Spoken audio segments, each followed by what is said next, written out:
2020, y'all. Yeah. And it's different than when it was 2016. You know, the game has been elevated.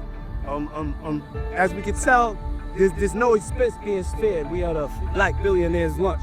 Yeah, you understand? Right. And we here together, and we gonna keep staying together. We getting tighter. That's what I'm saying. And united we stand. It ain't nothing else. Jay-Z and Diddy weren't always dodging lawsuits and Instagram call-outs. They used to be tight. Their friendship kicked off in the 90s when Diddy's Bad Boy Records was on fire with Biggie Smalls and Jay-Z was hustling with Reasonable Doubt. They weren't just rubbing shoulders at the same parties. They were collaborating. Diddy jumped on Jay's second album, In My Lifetime Volume, and Jay returned the favor on Diddy's No Way Out. Back then, it was all mutual respect and big moves.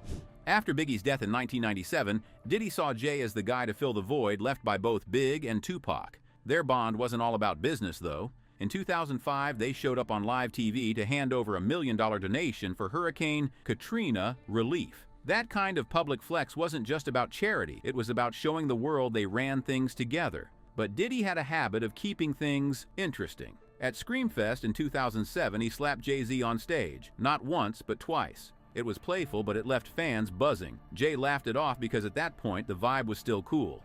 By 2009, Diddy was all about hyping Jay up. At his 40th birthday party, he said, "People see us as competitors, but this is two brothers appreciating each other." This was one of the photos snapped from the event. Diddy spoke on camera later about the picture saying, "I was telling him how much I appreciate him coming and how much I value our friendship." Diddy's then-partner Kim Porter chimed in with a sly grin, calling the group a secret society and adding, "All we ask is trust." The bond was real, or at least it seemed that way. Whether it was throwing extravagant parties or showing up for one another in business, these two were leading the hip-hop world with style.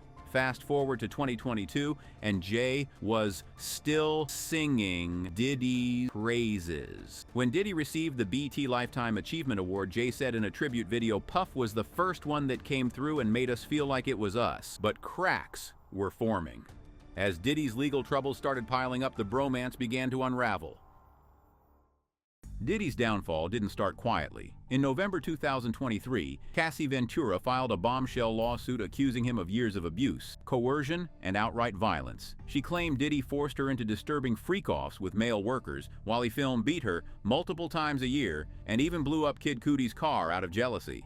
It wasn't long before the case was settled, but Cassie's courage kicked open the floodgates. Lawsuits started piling up, and Diddy's once untouchable reputation was sinking fast. Within weeks, more accusations surfaced, painting Diddy as a predator with a terrifyingly well-oiled operation. In one case, a Syracuse University student alleged Diddy drugged and assaulted her in 1991. Another woman accused him of choking her unconscious after an assault. By the end of the year, the list of accusers stretched well into double digits with claims spanning decades. It got darker. Federal prosecutors charged Diddy with racketeering and trafficking, detailing how he used his businesses to create what amounted to a criminal enterprise. Victims described being drugged, assaulted, and threatened with violence if they spoke out. Homeland Security raided 2 of Diddy's homes in early 2024, finding everything from narcotics to over 1,000 bottles of baby oil supplies, allegedly used during his infamous freak-offs. The feds didn't stop at baby oil and narcotics. They also seized a bunch of recording devices allegedly packed with footage Diddy used for blackmail. Victims and insiders claimed he kept tapes of everything: parties, assaults, even compromising moments with other big names in the industry. This wasn't just Diddy being messy, it was allegedly part of his playbook to keep people quiet. One lawsuit even claimed he used these recordings to control his inner circle, ensuring no one would cross him without risking their own secrets coming out. The stories coming out of these raids were straight out of a crime thriller. Employees described Diddy as someone who thrived on chaos, allegedly throwing multi-day benders where attendees were drugged and left dependent on IV drips to recover. One source even said Diddy's crew kept medical supplies on hand specifically for these events. Add in the allegations of intimidation tactics, like threatening to ruin careers or worse, and it's clear this wasn't about wild parties. It was about maintaining power through fear. Diddy's empire wasn't just built on music and business, it was allegedly held together with threats, manipulation, and a whole lot of dirt. Where was Jay-Z during all this? We don't really know, but it seems that 50 Cent had his 2 cents to add to the speculation. 50 Cent didn't waste any time taking aim at Jay-Z after Diddy's legal troubles exploded. If there's one thing 50 does better than drop bangers, it's troll people. And this time, he went all in. He posted a now infamous Instagram photo of Jay-Z's face plastered on a milk carton with "missing" written across it, captioning it, "Where's Hav?" Silent as a church mouse while Puff's world burns subtle, not 50's style. This wasn't out of the blue. 50 Cent has a long history of clowning Diddy, from jabs about freak-offs to mocking him as Brother Love. When the details went public, 50 couldn't resist. On Instagram, he posted memes calling for a Surviving P Diddy documentary, riffing off the Surviving R. Kelly series. He even teased that he'd executive produce it, tagging the post, "Coming soon, Surviving P Diddy, or did he do it?" and even mentioned it in an interview. You have something huge coming up, which is a documentary about P. Diddy, Puff Daddy, P. Diddy. Yeah. Did he do it, right? Yeah. As for the Brother Love digs, that started when Diddy announced a name change to Love in 2017, later clarifying it was a nickname. 50 found the whole thing ridiculous. He regularly called him Brother Love in sarcastic Instagram posts, mocking Diddy's attempts at rebranding himself as a spiritual, love-focused mogul.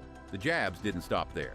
When Cassie's lawsuit and subsequent settlement came to light, 50 posted a photo of himself peeking into a camera with the caption, "Damn Brother Love, you out here looking crazy as a motherfucker LMAO." When Diddy settled the lawsuit a day later, 50 clowned him again, writing, "LOL, he paid that money real quick. Should have done that before the sharks saw blood in the water," but dragging Jay-Z into the fire hinted at something deeper. He followed up with cryptic comments saying, "Y'all think Diddy's bad? Wait until you hear about Jay." The internet ran wild, speculating what dirt 50 might have on Hav. Was it about Diddy's infamous parties, or something else entirely? Jay-Z, meanwhile, stayed quiet, his signature move when the heat's on. But 50 Cent's trolling made it impossible to ignore. Fans started questioning why Jay hadn't publicly distanced himself from Diddy or addressed the swirling rumors. Was he protecting his legacy, or did he have his own skeletons to worry about? As usual, 50 didn't stick around to clarify, instead dropping another post about Diddy's downfall, hinting at more drama to come. 50's trolling isn't random, he's always been strategic, and this time was no different.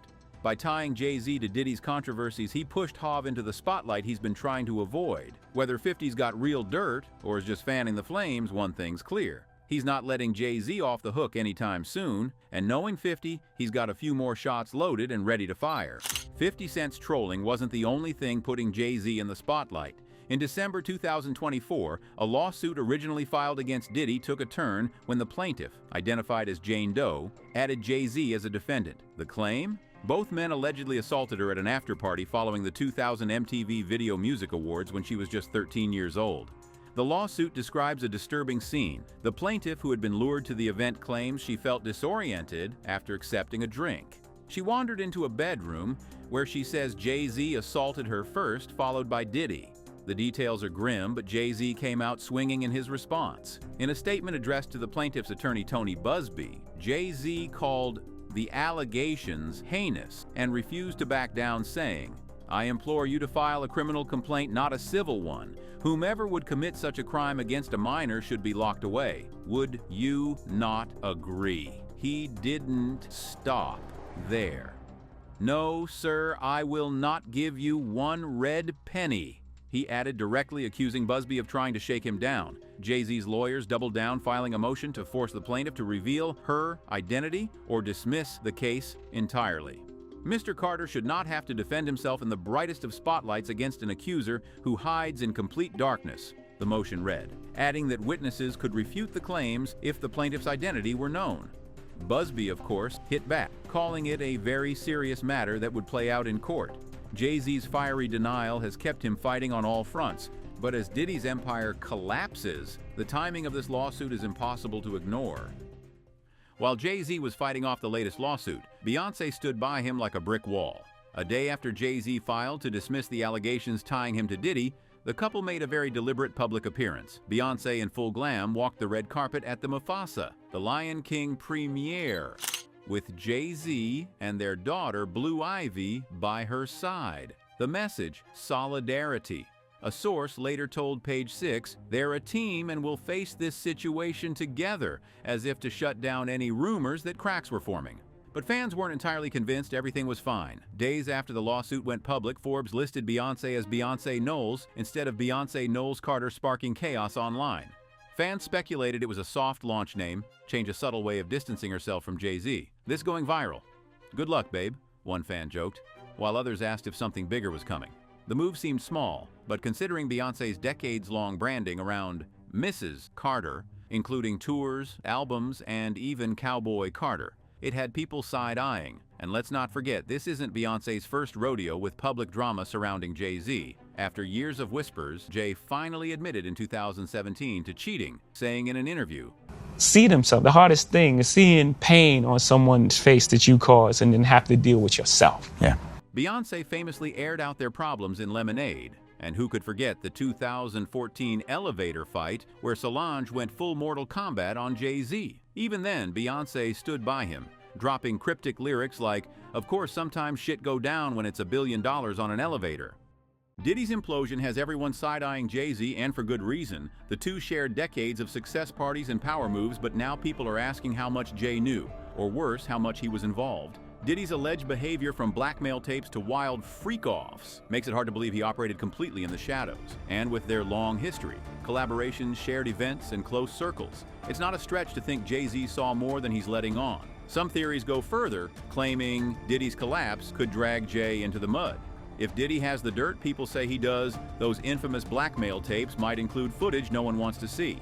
On the flip side, Jay's silence and careful legal moves could be his way of staying ahead of the fallout. Whether Jay emerges untouched or gets pulled under remains to be seen, but one thing's clear, Diddy's mess isn't done spilling yet.